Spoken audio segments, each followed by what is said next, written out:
Bonjour, bienvenue pour ce troisième épisode de Multimonomanie, un mois après le précédent. Multimonomanie, c'est une série de vidéos où je vous parle de choses qui m'ont passionné ces derniers temps.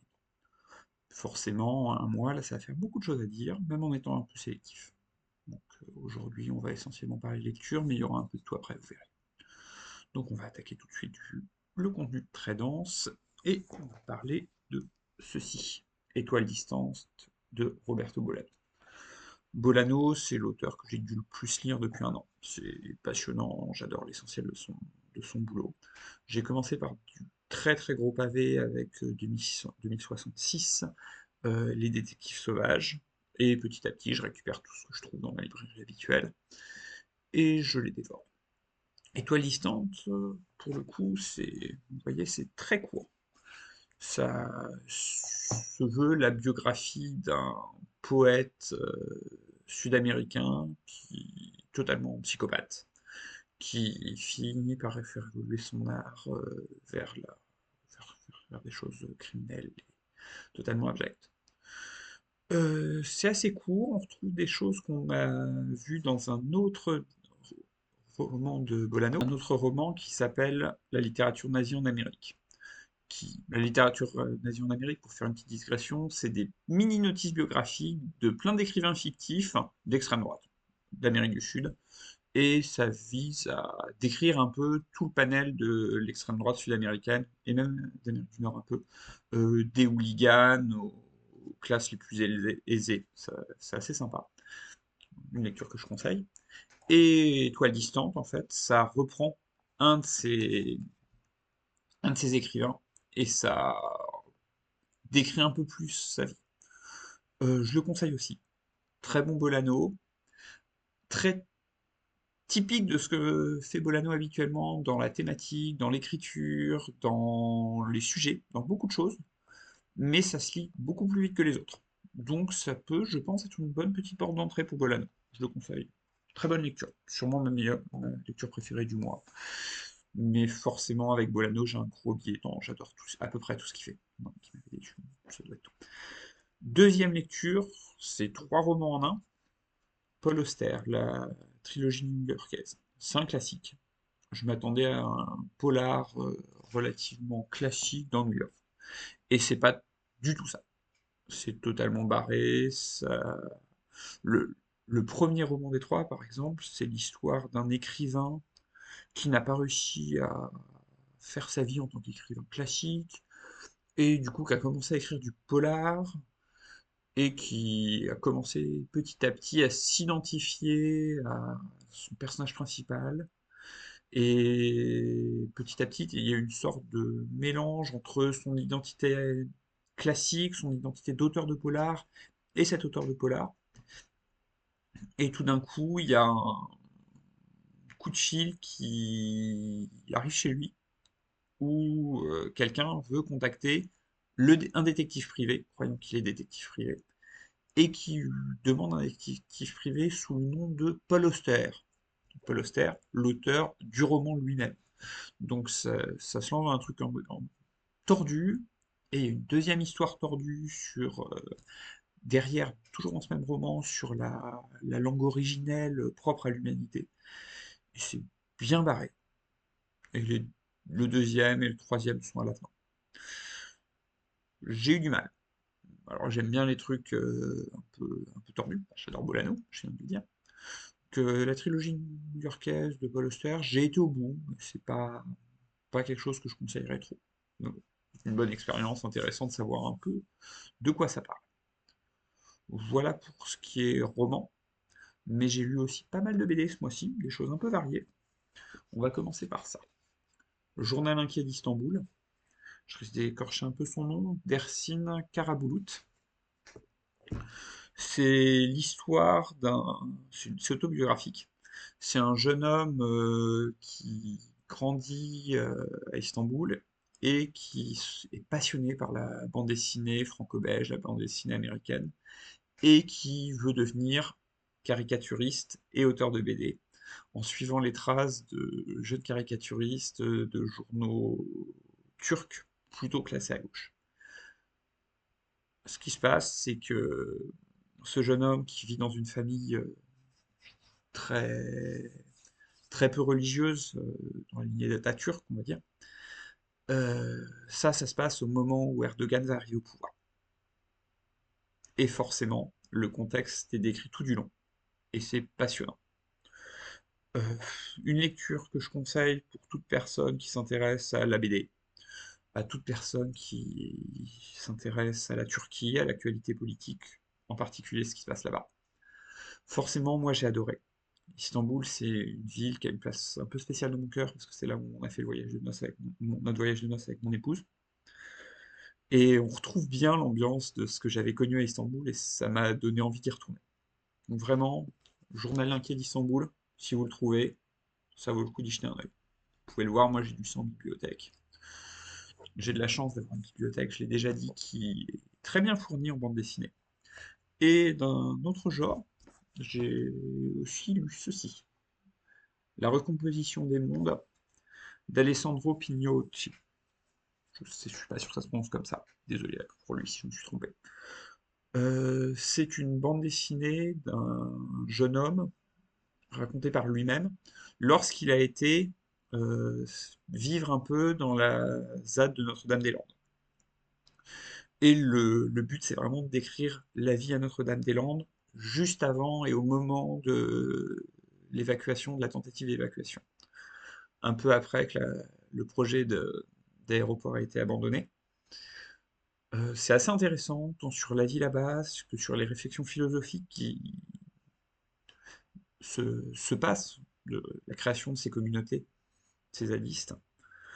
Ça permet d'aller voir beaucoup plus loin que tout ce qu'on peut lire dans la presse, y compris dans des journaux beaucoup plus favorables à la ZAD. Niveau dessin, c'est sympa. C'est une lecture assez agréable. Ça va pas très très loin, j'ai trouvé quand même. Mais je peux que le conseiller. C'est très sympa. Voilà, et il y a une troisième BD que j'ai lue ce mois-ci, du Marvel. Retour à Marvel avec Guts d'Alan Hickman. Hickman, j'ai déjà dit, c'est quelqu'un que j'apprécie beaucoup de par son travail sur Krakoa. Et là, il tente de s'attaquer à un autre aspect de l'univers Marvel, un aspect que je connais beaucoup moins, que j'apprécie un peu moins aussi, qui est tout l'aspect cosmologie. Et franchement, j'ai trouvé ça très mauvais. Grosse déception pour moi. Il essaye de mettre en place un truc grand, important, et je trouve que ça tombe à plat, que l'intrigue qui se trouve derrière, il y a des choses très bateau, notamment beaucoup centré sur une histoire d'amour à laquelle j'ai pas accroché. Voilà, donc Gold, Stickman, grosse déception. Je verrai peut-être la suite, je suis même pas sûr de vouloir continuer dans cette direction-là. Et puis, apparemment, les autres œuvres d'Hickman sont bien aussi, donc j'irai peut-être jeter un œil quand même. Bref, je vais revenir à Krakow, je pense plutôt. Voilà, niveau lecture classique. Je vais juste signaler, sans trop m'étendre, ce petit livre de jeu de figurines qui s'appelle Law the Dread Empire et qui a un délicieux sous-titre, hein, The Skeleton War Against the Death Cult of Capitalism. C'est un quick starter auquel j'avais souscrit il y a quelques temps, 2-3 ans déjà, je crois, ça a mis un peu de temps à être livré. Mais ça me permet de souligner toute une mouvance dans le jeu de figurines, de création un peu barrée, hyper punk, comme ça. Et je pense que ça vaudra le coup que je fasse un épisode spécifique où je reviens sur ce que je suis en train de découvrir dans cet univers-là. Ça me change un peu de Marvel Crisis Protocol, qui est un jeu que j'adore, mais c'est pas du tout la même ambiance. J'y reviendrai un de ces quatre. Voilà niveau lecture. Côté visionnage, il y a quelques séries télé, mais j'y reviendrai plus tard parce qu'il n'y a rien, il n'y a pas de saison que j'ai fini. Je préfère vous en parler une fois que j'ai fini une saison. On a eu le temps de regarder un film ce mois-ci, qui était Barbie. On n'avait pas encore vu et que mon épouse voulait voir. Moi, ça me tentait aussi. J'ai trouvé ça très sympa, mais loin d'être aussi marquant, pour moi en tout cas, que tout ce que j'ai pu lire dessus. C'était un moment très agréable, c'était bien, mais c'est pas non plus le film du siècle pour moi. Voilà. J'ai pas regardé beaucoup de séries, comme je disais, j'ai regardé qu'un seul film. Sur YouTube, j'ai pas regardé tant de choses que ça. Tout simplement, enfin, en dehors d'une chose en fait dont je vais parler là, c'est une série télé, un panel show, une série télé, un jeu télé, un panel show britannique qui s'appelle Taskmaster. Ça a commencé il y a 9 ans et moi je m'y suis mis il y a 3-4 semaines à peu près. J'ai dû enchaîner les 6 premières saisons déjà. En tout, il y en a 18 qui ont été tournées en œuvre. Donc, il y a de la matière et tout est dispo gratuitement sur YouTube. Donc je ne peux que vous encourager à aller y jeter un œil. Qu'est-ce que c'est? C'est 5 comédiens, comiques, présentateurs, 5 personnalités de la télévision qui vont s'opposer sur des séries d'épreuves totalement barrées. Ça peut être de la création audiovisuelle, ça peut être essayer de deviner ce qu'il y a dans des burgers sans les manger ni les toucher. Ça peut être arriver à envoyer le plus loin possible une boule de bowling sans la toucher. Ça peut être plein de choses comme ça.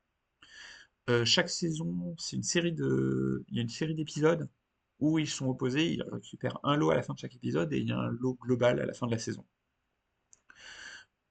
Ça se veut comique. Les gens sont pas là pour vraiment gagner, même s'ils font souvent leur maximum. Ils sont là pour faire le show, pour s'amuser. Et c'est très très très fun. Donc je vous conseille vraiment de jeter un œil à ça. Les 2 premières saisons sont bien, mais je trouve que ça commence à prendre vraiment son rythme de croisière à partir de la troisième. Donc à la limite, faites comme moi, attaquez vers la 4 ou la 5, et ensuite, si ça vous plaît, vous revenez sur ce qui est avant et vous enchaînez. Vrai gros coup de cœur récent, sûrement mon plus gros coup de cœur de cet épisode. Voilà niveau choses à regarder. Niveau jeu, là il y a une chose sur laquelle je veux revenir. Il y a un moment, j'avais pas mal joué à Balatro sur ordinateur et j'ai récupéré récemment un nouveau téléphone. Et Balatro fonctionnement sur téléphone, je l'ai installé, j'ai replongé dedans. C'est un très bon jeu, un peu roguelike, mais basé sur le poker. Donc je conseille vraiment, toujours aussi cool, toujours aussi sympa, ça prend pas tant de temps que ça. Une demi-heure par partie, on peut poser sans problème. Mais pour arriver à aller au bout, à tout remplir, tout récupérer quand on a envie de compléter les choses, ça peut prendre du temps. Et je trouve que ça se renouvelle très bien. Donc Balatro, toujours aussi cool comme jeu.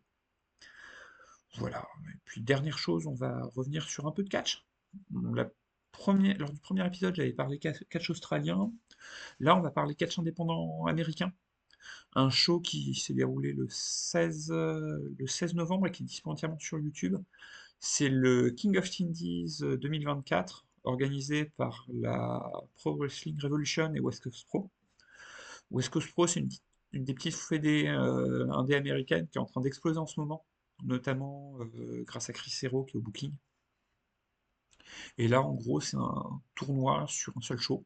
Vous avez 8 catcheurs qui sont Titus Alexander, Arez, Oni El Bandito, Shun Skywalker, Calvin Tankman, Thatcher, El Kukoi, je sais pas, et Starboy Charlie.